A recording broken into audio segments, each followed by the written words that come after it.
दर्शक मित्रों, जनमत की पुकार में आपका स्वागत है। केजरीवाल ने की गुजरात पंजाब की तुलना, बोले हर जगह आपकी आंधी। आम आदमी पार्टी के राष्ट्रीय संयोजक और दिल्ली के पूर्व मुख्यमंत्री अरविंद केजरीवाल ने पार्टी शासित प्रदेश पंजाब और भाजपा शासित राज्य गुजरात की तुलना की। उन्होंने गुजरात बजट की आलोचना करते हुए आरोप लगाया कि यह आम नागरिकों को कोई राहत देने में विफल रहा है। अरविंद केजरीवाल ने गुजरात सरकार पर गंभीर आरोप लगाए हैं। उन्होंने कहा कि बजट में शिक्षा, स्वास्थ्य सेवा, किसानों, व्यापारियों और महिलाओं जैसे प्रमुख क्षेत्रों के लिए पर्याप्त प्रावधान नहीं किए गए हैं। अरविंद केजरीवाल की पूरी बात सुन लीजिए। आप सब लोगों को मेरा नमस्कार। वैसे तो मान साहब ने सारी बातें बोल दी, मैं बड़ी संक्षेप में 2 मिनट में अपनी बात समाप्त करूंगा। अभी 2-3 दिन पहले गुजरात का बजट आया। बजट से लोगों को बहुत उम्मीद होती है और खास करके आम आदमी को बहुत उम्मीद होती है। आम आदमी के घर का बजट काफी हद तक सरकारी बजट पे निर्भर करता है। कौन सी चीज सस्ती होगी, कौन सी चीज महंगी होगी, क्या होगा, शिक्षा का क्या होगा, स्वास्थ्य का क्या होगा। पर बड़े दुख के साथ कहना पड़ रहा है, इस पूरे बजट को हम लोगों ने, हमारी पूरी पार्टी के सीनियर लीडर्स ने स्टडी किया और इस पूरे बजट में आम लोगों के लिए कुछ भी नहीं है। ना शिक्षा के लिए कुछ है, ना स्वास्थ्य के लिए कुछ है, ना सड़कों के लिए कुछ है, ना किसानों के लिए कुछ है, ना व्यापारियों के लिए कुछ है, ना महिलाओं के लिए कुछ है, ना बेरोजगारों के लिए, किसी भी समाज के तबके के लिए कुछ भी नहीं है। चुनाव आज से 1.25 साल बाद हैं। अक्सर ये देखने में आया है कि जब चुनाव आते हैं तब तो कम से कम डरती हैं पार्टियां। उन्हें लगता है चुनाव आ रहा है, कुछ कर लो, चुनाव आ रहा है, जनता को कुछ सहूलियत दे दो ताकि हमें वोट मिल जाए। गुजरात सरकार को उसकी भी चिंता नहीं है। तो जैसे अभी मान साहब ने इतनी सारी बातें कही, गुजरात में 30 साल से बीजेपी की सरकार है। 30 साल से बीजेपी की सरकार है। अब जब आप बीजेपी वालों से बात करते हो, उनसे कहते हो भाई पंजाब में हमने 10-10 लाख रुपए का हर परिवार, 10 लाख रुपए का बीमा एक परिवार का कोई छोटी बात नहीं होती। आप भी अगर अपना प्राइवेटली अगर घर से अगर परिवार का बीमा कराने जाएंगे, 10 लाख रुपए का बहुत कम लोग कराते हैं। कोई 5 लाख का, 4 लाख का, इतने का ही मैक्सिमम कराता है।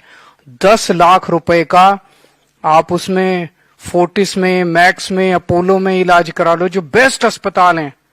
वहां पे एक गरीब मजदूर, गरीब किसान जाके 10 लाख रुपए तक का अपने परिवार का इलाज करा सकता है। मैं समझता हूं 75 साल में भारत के इतिहास में कब हुआ था ये? कभी नहीं हुआ। हमने करके दिखाया पंजाब में। 4 साल से सरकार है बस पंजाब में, यहां तो 30 साल से है इनकी सरकार। तो अगर हम पंजाब में कर सकते हैं तो यहां ये बीजेपी वाले क्यों नहीं कर रहे? तो मैंने एक बीजेपी वाले से पूछा, मैंने कहा भाई तुम क्यों नहीं कर रहे? अब तो हमने करके दिखा दिया, तुम भी करो। 2 साल बाद चुनाव में तुम कुछ करोगे तभी तो वोट मिलेंगे तुम्हें। कहता हमें करने की जरूरत ही नहीं है।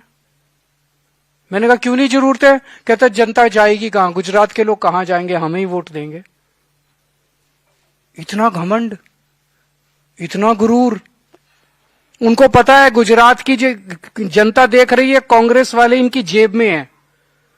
गुजरात की जनता कांग्रेस से नफरत करती है।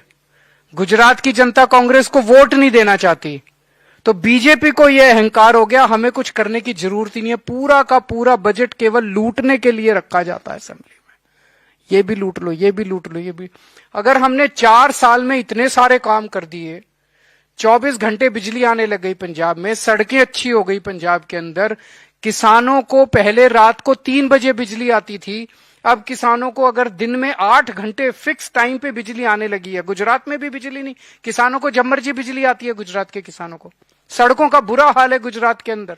30 साल के बाद सड़कें, मतलब मैं कितनी बार अब आता हूं, 90 किलोमीटर अगर चलना हो आपको 3-4 घंटे लगते हैं। दुनिया 21वीं सदी में पहुंच गई और गुजरात के अंदर अभी हम अपनी सड़कों के ऊपर स्पीड भी नहीं बढ़ा पाए। स्कूलों का बुरा हाल है यहाँ पे, शिक्षा का बुरा हाल है, स्वास्थ्य का बुरा हाल है, सिंचाई का पानी यहाँ पे नहीं है। वहां पे जब हमारी सरकार बनी पंजाब में 2022 में, केवल 23% पंजाब सिंचाई पे था। आज 4 साल के बाद 67% पंजाब में हमने सिंचाई का पानी पहुंचा दिया। सिंचाई का पानी पहुंच रहा है। यहां पे उनको काम करने की जरूरत नहीं है। इसीलिए गुजरात की जनता आज आम आदमी पार्टी की तरफ देख रही है। हम जहां भी जा रहे हैं एक आंधी आ रही है, जहां भी जा रहे हैं आम आदमी पार्टी की चारों तरफ। ये ईशुदान गढ़वी कौन है? एक आम पत्रकार थे, आज ईशुदान गढ़वी को सुनने के लिए जनता आती है। ये गोपाल इटालिया कौन है? यहां पे बैठे हुए गोपाल इटालिया कौन है? एक छोटे से पुलिस वाले थे, आज गोपाल इटालिया पूरी गुजरात की जनता इन जहां ये खड़े हो जाए वहां 10,000 लोग इकट्ठे हो जाते हैं। चैतर वसावा कौन है? परवीन राम कौन है? मनोज सोरठिया कौन है? ये सब आम लोग हैं। इन लोगों को सुनने के लिए जनता क्यों आ रही है? इसलिए क्योंकि इनके अंदर लोगों को उम्मीद दिखाई दे रही है। इनके अंदर लोगों को यह दिखाई दे रहा है कि ये लोग गुजरात बदलेंगे। एक नाम बता दो आज आप बीजेपी के अंदर जिसकी तरफ लोग उम्मीद से देख रहे हैं। क्या इनके सीएम, बीजेपी के सीएम की तरफ भी उम्मीद से देखते हैं लोग? क्या कांग्रेस के अंदर एक भी नेता है जिसके अंदर उम्मीद देखते हैं लोग? आज आम आदमी पार्टी में मैं 10 नाम बता सकता हूं जो खड़े हो। आज इनमें से कोई नेता अगर अभी फेसबुक लाइव कर दे 1 मिलियन, 1 घंटे के अंदर इनके 1 मिलियन व्यूज आते। क्यों? अगर ये लोग अच्छी सरकार चला रहे होते हमारा एक व्यू नहीं आता। आज अगर ये लोग अच्छी सरकार चला रहे होते हमारे को सुनने कोई नहीं आता। आज पूरे गुजरात के अंदर जहां ये लोग चले जाए वहां 10-10 हजार, 20-20 हजार लोगों की भीड़ ऐसे ही इकट्ठी हो जाती है कि ये लोग आए हैं, आम आदमी पार्टी वाले आए हैं। क्यों? ये उम्मीद है। बीजेपी और कांग्रेस से लोग परेशान हो चुके हैं और बीजेपी ने जिस तरह से गुजरात के लोगों का तिरस्कार और अपमान करना, गुजरात के लोगों की अस्मिता का अपमान करना शुरू किया है, ये लोग बर्दाश्त करने वाले नहीं है। आदमी एक रोटी कम खा लेगा, अपना इज्जत अपमान बर्दाश्त नहीं करेगा कभी भी।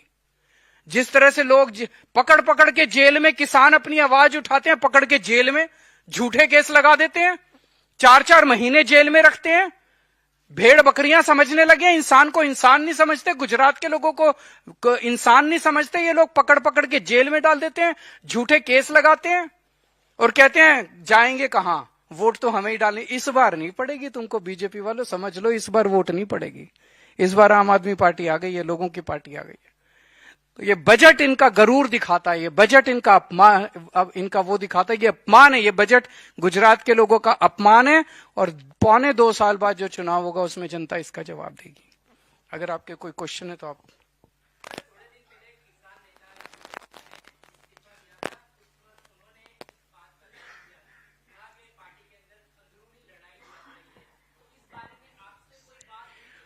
उन्होंने इस्तीफा किन हालात में दिया, कैसे दिया, इस पे बोलना सही नहीं है, आप सब लोग जानते हैं। तो मैं उस पर टिप्पणी नहीं करना चाहूंगा।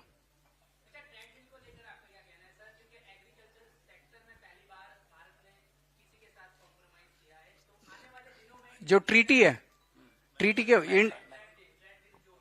Indo US treaty, Indo US deal के बारे में ना, ये बेहद दुख की बात है। अब जैसे हम गुजरात का एग्जाम्पल लेते हैं, गुजरात मक्का उगाता है, सोयाबीन उगाता है, डेयरी प्रोडक्ट्स हैं, मूंगफली है, कपास है, ये जितने प्रोडक्ट्स गुजरात, ये सारे इनमें से काफी एक्सपोर्ट होते हैं, अमेरिका को एक्सपोर्ट होते हैं। अब इस ट्रीटी में ये लिखा है कि जो माल हम अमेरिका को भेजेंगे, अमेरिका उस पर 18% लगाएगा। तो अमेरिका के अंदर जब हमारा माल जाएगा 18% महंगा होगा, तो अमेरिका में हमारा कंपटीशन बचेगा ही नहीं। तो हमारा किसान जितना माल अभी तक भेजते थे सारा एक्सपोर्ट हमारा बंद हो जाएगा। अमेरिका वाले जब अपनी कपास यहां पे भेजेंगे, उस पे पहले कितनी ड्यूटी लगती थी कपास के ऊपर? काफी ड्यूटी लगती थी, वो ड्यूटी इन्होंने 0 कर दी है। तो अब अमेरिका की कपास गुजरात में आएगी और अमेरिका की कपास गुजरात में जब बिकेगी, हमारा किसान उससे कंपटीशन नहीं कर पाएगा। तो हमारे किसान की कपास ना तो इंडिया में बिकेगी और ना वो अमेरिका में बिकेगी। हमारा किसान कहां जाएगा? पंजाब का। तो यही पंजाब का हाल है। तो ऐसी ट्रीटी प्रधानमंत्री मोदी जी ने यूएसए के साथ क्यों की, इसके बारे में ट्रंप ने खुद बताया कि क्यों की। ट्रंप ने एक दिन प्रेस कॉन्फ्रेंस में बोला कि मोदी जी के ऐसे राज मेरे पास हैं जिसको अगर मैं बता दूं तो मोदी जी का पॉलिटिकल कैरियर बर्बाद हो जाएगा, इसलिए मैं नहीं बताऊंगा। तो मोदी जी ने अपने कुछ राज छुपाने के लिए पूरे देश के किसानों को, पूरे देश को अमेरिका के सामने गिरवी रख दिया। अमेरिका के सामने उन्होंने पूरे देश को बेच दिया। ये सही नहीं है, देश कभी माफ नहीं करेगा इसके लिए।